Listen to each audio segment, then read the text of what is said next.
Thoughts and action में आपका स्वागत है और हमारी आज की मूवी है साल 1992 की साउथ सेंट्रल।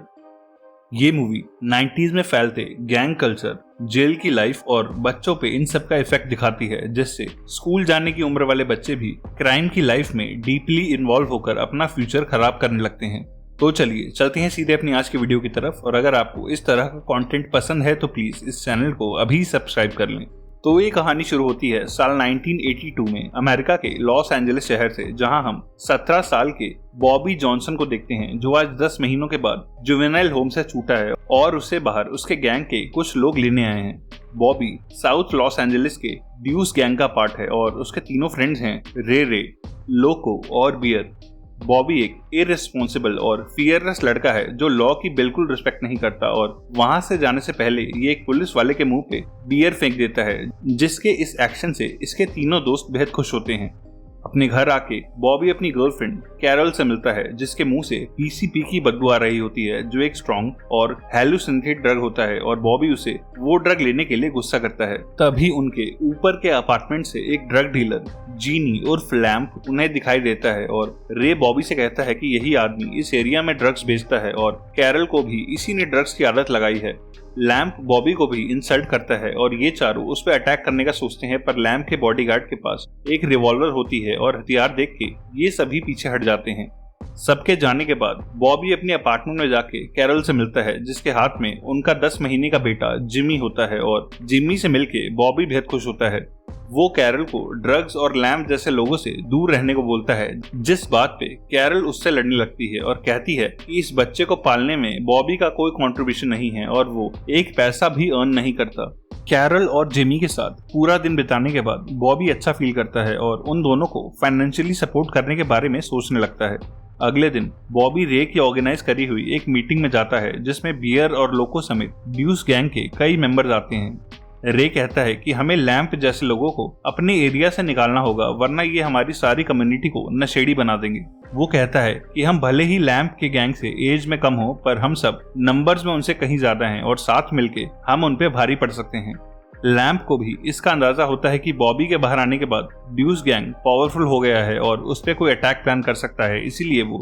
ड्यूसेस को अपने यहाँ एक पार्टी में इनवाइट करता है। बॉबी सबके साथ लैम्प की पार्टी में आता है, जहाँ लैम्प उनसे कहता है कि ये शहर बेहद बड़ा है और हमें आपस में लड़ने की कोई जरूरत नहीं है, और रे और बॉबी को उसकी बातें कन्विंसिंग भी लगती हैं। जिसके बाद सभी ड्रिंक करके डांस करते हैं और उस पार्टी को एंजॉय करते हैं। पार्टी खत्म होने पर कैरल जिमी को बॉबी के पास छोड़ के घर चली जाती है और बॉबी देर रात को ड्रिंक करने के बाद जिमी के साथ अपने घर वापस आता है, पर अपने अपार्टमेंट में जाने से पहले लैम्प उसे ऊपर अपने घर पे इनवाइट करता है और वो और उसका बॉडीगार्ड उसे गन पॉइंट पे कोकेन की बड़ी लाइन स्निफ करने को बोलते हैं, ये जानते हुए भी कि बॉबी ड्रग्स नहीं लेता। इस पॉइंट पे बॉबी को अपने बच्चे की जान की भी टेंशन होती है, इसीलिए वो सामने पड़े ड्रग्स ले लेता है।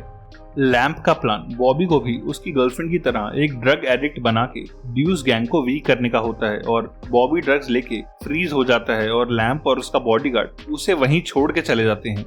सुबह होश में आने पर बॉबी जिमी को लेके नीचे अपने घर आता है और देखता है कि कैरल भी पीसीपी के नशे में बेहोश पड़ी है और अब बॉबी ड्यूस गैंग के साथ लैम्प पे हमला करने का प्लान करता है। रात को रे, बियर और लोको के साथ बॉबी लैम्प के अड्डे पे आता है और गैंग वाले एक कार को उसके ऑफिस में घुसा देते हैं और लैम्प के एक आदमी को मारने के बाद वो उसके बॉडीगार्ड को भी खत्म कर देते हैं। और फाइनली बॉबी एक होममेड साइलेंसर लगी गन से लैम्प को शूट करके उसकी जान ले लेता है। उस रात पुलिस के डर से ड्यूस गैंग का कोई भी मेंबर अपने घर नहीं जाता और रे बॉबी के चेहरे पे एक छोटा सा ब्लैक हार्ट शेप का टैटू बनाता है, जो इस बात का सिंबल होता है कि बॉबी ने अपने गैंग के लिए किसी राइवल गैंग लीडर को मारा है। सुबह घर आके बॉबी कैरल को बता देता है कि उसने लैम्प को मार दिया है और वो कहता है कि उन्हें ये अपार्टमेंट छोड़ के कहीं और शिफ्ट होना पड़ेगा, क्योंकि पुलिस जरूर उसे ढूंढने आएगी। एक नई छोटी जगह शिफ्ट होने के 3 हफ्तों बाद कैरल और बॉबी की लड़ाइयां होने लगती हैं, क्योंकि वो लोग पुलिस के डर से कहीं बाहर नहीं जाते और उसके मना करने के बाद भी कैरल घर से बाहर चली जाती है। कुछ ही देर बाद लोको भी एक गैंग मेंबर की कन्वर्टेबल गाड़ी में वहां आता है और बॉबी से बाहर घूमने के लिए पूछता है। कैरल जिमी का ध्यान रखने के लिए घर पे नहीं होती, इसलिए बॉबी उन्हें मना कर देता है, पर लोको उसे जिमी को भी अपने साथ ले चलने के लिए कहता है और ये तीनों अपने घर के पास ही घूमने लगते हैं। तभी एक ट्रैफिक सिग्नल पे इन्हें एक सेक्स वर्कर दिखती है जो इनसे बातें करने लगती है और बॉबी के मना करने के बाद भी ये उसे अपनी कार में बिठा लेते हैं और ड्यूस गैंग के बारे में डींगे हाँकने लगते हैं। पर ये लड़की एक अंडरकवर पुलिस वाली होती है जो इन तीनों को ड्रग पोजीशन के लिए अरेस्ट कर लेती है। पुलिस स्टेशन में एक ऑफिसर बॉबी को इंटेरोगेट करता है और लैम्प के मर्डर में शामिल होने के लिए उसे अरेस्ट कर लिया जाता है। बॉबी को अपनी सजा कम करने का एक ऑफर भी मिलता है अगर वो अपने बाकी साथियों का नाम पुलिस को दे दे। पर बॉबी अपने किसी भी गैंग मेंबर का नाम पुलिस को नहीं देता और एक आखिरी बार अपने बेटे जिमी से मिलके जेल चला जाता है जिसे 11 साल की सजा होती है। कहानी अब 10 साल आगे बढ़ जाती है जहां हम बड़े हो चुके जिमी को देखते हैं जिसे सब जे रॉक बुलाते हैं। कैरल आज भी एक ड्रग एडिक्ट है जिसे जिमी की कोई फिक्र नहीं है और हम उसे अपने बाकी दोस्तों से मिलते हुए देखते हैं जो छोटी मोटी चोरियां करते हैं और गैंग लैंग्वेज और सिंबल्स में ही बातें करते हैं। एक दिन बियर के साथ रे अपनी कार में वहां आता है और जिमी को अपना गैंग ज्वाइन करने को बोलता है। वो जिमी को कुछ पैसे और एक भरी हुई सिगरेट भी देता है और कहता है कि उसे लोगों की कार में से स्टीरियो सेट्स चुराने हैं और हर चोरी के रे उसे $20 देगा और क्योंकि रे उसके फादर का बेस्ट फ्रेंड होता है इसीलिए वो इस काम के लिए मान जाता है। जिमी भी अपने फादर की तरह ड्यूस गैंग ज्वाइन करने के लिए बेहद एक्साइटेड होता है क्योंकि जेल में होने के बाद भी सब उसके फादर को ओजी और किलर बॉबी जॉनसन बुलाते हैं और उसका नाम यहाँ रिस्पेक्ट से लिया जाता है। उधर हम बॉबी को जेल के यार्ड में एक्सरसाइज करते हुए देखते हैं जो पिछले 10 सालों में जेल के एक ब्लैक गैंग का सबसे लॉयल मेंबर बन चुका है और हमेशा ब्लैक गैंग के हार्डकोर कैदियों के बीच में रहता है। एक दिन बॉबी अपने पुराने फ्रेंड लोको को जेल में देखता है जिसे आर्यन नेशन नाम के गैंग के कुछ व्हाइट कैदी पीट रहे होते हैं और बॉबी बीच में आके लोको को बचाता है और एक व्हाइट कैदी की नाक भी तोड़ देता है। व्हाइट गैंग के बॉबी पे हमला करने से पहले ही ब्लैक गैंग के कैदी बॉबी को सपोर्ट करने आ जाते हैं और उन्हें घेर लेते हैं जिसके बाद व्हाइट कैदी लोको को छोड़ देते हैं। बॉबी नोटिस करता है कि ड्रग्स के ओवर यूज से लोको की मेंटल कंडीशन खराब हो चुकी है और अब वो पहले जैसा नहीं रहा। वो उसे बताता है कि रे अब ड्यूस गैंग का लीडर है और उसने मुझे गैंग से भी बाहर निकाल दिया है क्योंकि रे अब बदल चुका है और वो भी अब लैम्प की तरह ड्रग्स बेचने और चोरी का सामान स्मगल करने का काम करता है। बाहर जिमी की चोरियां बढ़ती जाती हैं और वो डेली मल्टीपल गाड़ियों के ताले तोड़ के उनमें से स्टीरियो सेट्स चुरा के रे को बेचने लगता है जिसके उसे पैसे भी मिलते हैं।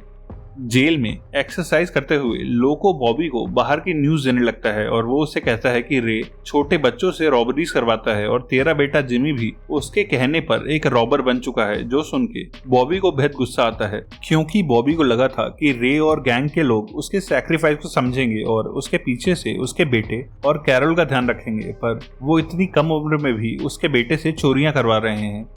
एक रात को जिम्मी घर में घुस जाता है और फिर से एक कार का लॉक तोड़ के उसमें से स्टीरियो निकाल लेता है, पर उस कार का ओनर विली अलार्म सुन के अपनी वाइफ के साथ बाहर आता है और भागते हुए जिम्मी को शॉटगन से शूट कर देता है। शॉटगन के छर्रे पीठ में लगने से जिम्मी बुरी तरह इंजर्ड होता है और उसे एम्बुलेंस से हॉस्पिटल भेजा जाता है। पुलिस एक बच्चे को शूट करने के लिए विली नाम के उस आदमी को भी अरेस्ट करती है, पर वो कहता है कि उसे अंधेरे में नहीं दिखा कि वो एक बच्चा है और वो बस अपने घर में घुसे चोर को भगाने की कोशिश कर रहा था और उसे बेल पे छोड़ दिया जाता है। हॉस्पिटल में एडमिट होने के बाद हम देखते हैं कि जिमी शॉटगन के छर्रों से बुरी तरह इंजर्ड हुआ होता है और वो धीरे धीरे रिकवर करने लगता है और शेली नाम की एक नर्स उसकी इसमें हेल्प करती है।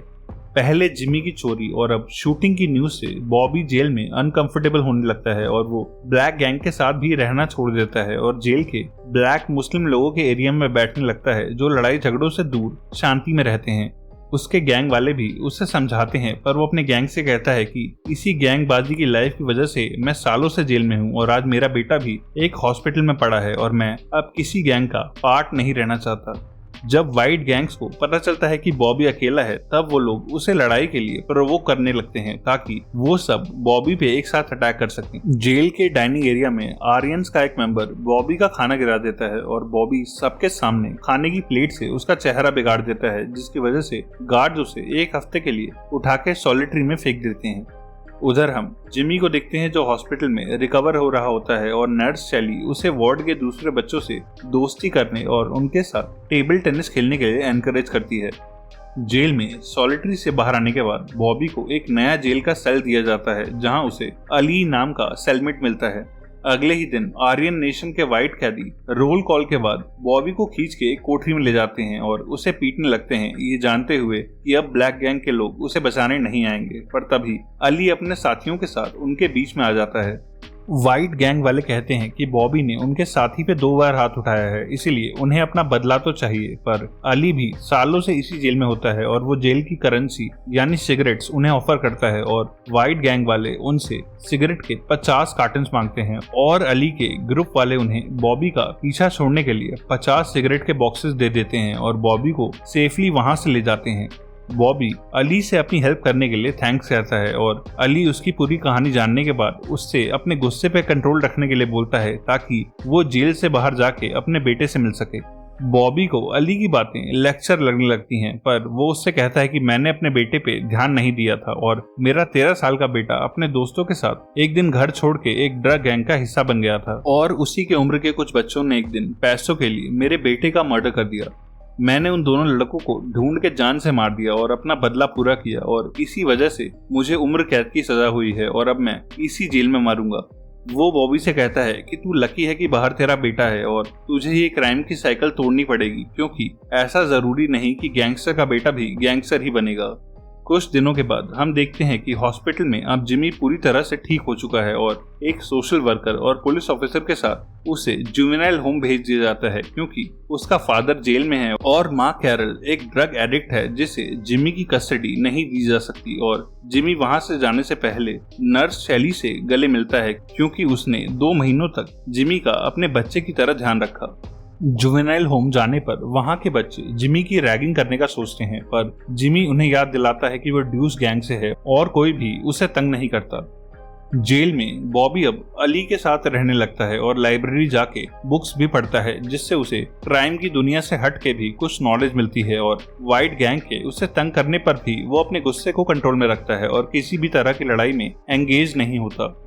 अली के साथी बॉबी के चेहरे पे बना वो ड्यूस का टैटू भी हटा देते हैं, जो उसके मर्डर होने का सिंबल था। और बॉबी के गुड बिहेवियर और सजा के 10 साल खत्म होने पर जेल के पैरोल बोर्ड वाले उसे मिलने के लिए बुलाते हैं और उसका एक इंटरव्यू लेने के बाद बॉबी को पैरोल दे दी जाती है। बॉबी की पैरोल की न्यूज सुन के अली बेहद खुश होता है और बॉबी प्रॉमिस करता है कि वो फिर से कभी गैंगबाजी या क्राइम में पार्ट नहीं लेगा और अपने बेटे को एक अच्छी लाइफ देगा। जिसके बाद बॉबी अली और लोगों से मिलके जेल से बाहर आ जाता है। बाहर आके बॉबी अपने पुराने घर जाता है, जहां उसे कैरल मिलती है जो अभी भी नशे में होती है और उसे पता चलता है कि जिमी एक जुवेनाइल होम में है। वो वहां जिमी से मिलने जाता है, पर वहां का सुपरवाइजर उसे अपने बेटे से मिलने नहीं देता, क्योंकि बॉबी के पास पुलिस की रिटन परमिशन नहीं होती और वो रिसेंटली ही जेल से भी छूटा होता है। पर बॉबी उससे काफी रिक्वेस्ट करता है और वो उन दोनों की सिर्फ 5 मिनट की एक मीटिंग करवाने के लिए मान जाता है। फाइनली 10 सालों के बाद बॉबी अपने बेटे से मिलता है और जिमी को समझाता है कि वो कौन है। जिमी उससे कहता है कि मुझे यहाँ से बाहर निकाल लो, ताकि हम दोनों उस विली नाम के बंदे से बदला ले सकें जिसने मुझे शॉट गन से शूट करके हॉस्पिटल भेजा था। और वो बॉबी को अपनी टी शर्ट उठा के शॉट गन के जख्म भी दिखाता है।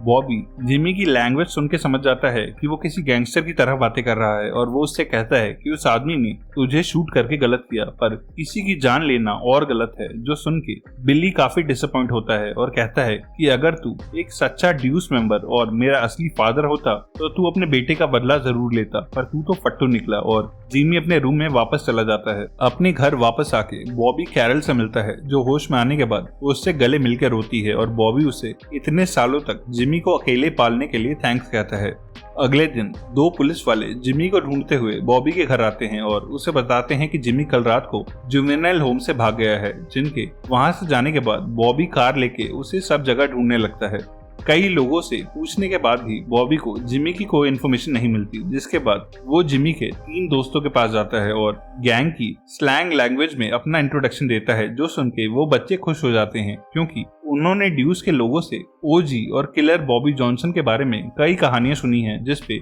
वो लोग प्राउड फील करते हैं। उन बच्चों की हेल्प से बॉबी को रे का एक वेयरहाउस का एड्रेस मिलता है और वहां जाके नॉक करने पर उसे उसके पुराने साथी बियर और रे मिलते हैं। रे उसे अंदर इनवाइट करता है और बोलता है कि जिमी हमारे ही साथ है और बिल्कुल सेफ है। रे बॉबी को पैसे और पोजीशन ऑफर करता है और कहता है कि अब ड्यूस गैंग पहले जितना छोटा नहीं रहा बल्कि पूरे लॉस एंजलिस में फैल चुका है, जिसके हजारों गैंग मेंबर्स हैं और सिर्फ सिविलियंस ही नहीं बल्कि अब पुलिस भी हमसे डरती है। पर बॉबी कहता है कि मैं ड्यूस से हमेशा के लिए रिटायर हो चुका हूँ और मुझे बस मेरा बेटा जिमी चाहिए। वेयरहाउस के अंदर आने पर जिमी बॉबी के साथ चलने के लिए मना कर देता है और उस पर चिल्लाते हुए कहता है कि मुझे जुवेनाइल होम वापस नहीं जाना और मैं यहीं रे के साथ रह के गैंग के लिए काम करना चाहता हूँ। रे बॉबी से कहता है कि अगर जिमी नहीं जाना चाहता तो तुझे उसे फोर्स नहीं करना चाहिए, पर बॉबी उसे पुश करने लगता है और कहता है कि रे कोई गैंग लीडर नहीं है और अपना काम निकलवाने के बाद वो तुझे भी लोगों की तरह जेल में सड़ने के लिए छोड़ देगा। जो सुन के बियर उसे पंच मारता है। रे जिमी को मैनिपुलेट करने लगता है और अपने फादर की बात ना सुनने के लिए कहता है। वो उसे दूसरे रूम में लाता है जहां विली नाम का वो आदमी बंधा होता है जिसने जिमी को शूट किया था और रे जिमी को एक हैंडगन देके विली से अपना बदला पूरा करने के लिए कहता है, पर बॉबी उसे ट्रिगर दबाने के लिए मना करता है और कहता है कि अगर तूने एक बार किसी की जान ले ली तो तेरा सारा फ्यूचर मेरी तरह जेल और पुलिस के बीच में निकलेगा, इसीलिए ऐसा मत करियो। बॉबी बिना टाइम वेस्ट करे बियर पे अटैक करता है और उसकी हैंडगन उसे छीन के रे पे पॉइंट करता है जिसने जिमी का कवर लिया होता है और कुछ सेकंड्स रे को घूरने के बाद वो अपनी हैंडगन नीचे कर लेता है और जेल में सिखाई गई अली की बात जिमी से कहता है और बोलता है कि किसी की जान लेने से बड़ा क्राइम कुछ नहीं होता और इसके बाद तू कभी शांति से नहीं जी पाएगा। और इस बात से जिमी कंफ्यूज हो जाता है और रे उससे हैंडगन लेके बॉबी पे पॉइंट करता है।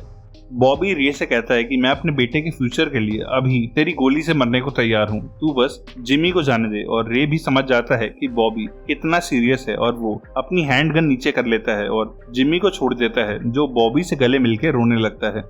इन दी एंड विली वहां से भाग जाता है और बॉबी भी जिमी के साथ वहां से बाहर जाने लगता है, जो अब रूल्स फॉलो करके क्राइम से दूर एक नई लाइफ शुरू करेंगे। एक और ऐसी ही गैंग रिलेटेड मूवी के लिए लेफ्ट या राइट वाली वीडियो पे क्लिक करना। तब तक के लिए stay safe and keep watching thoughts and action.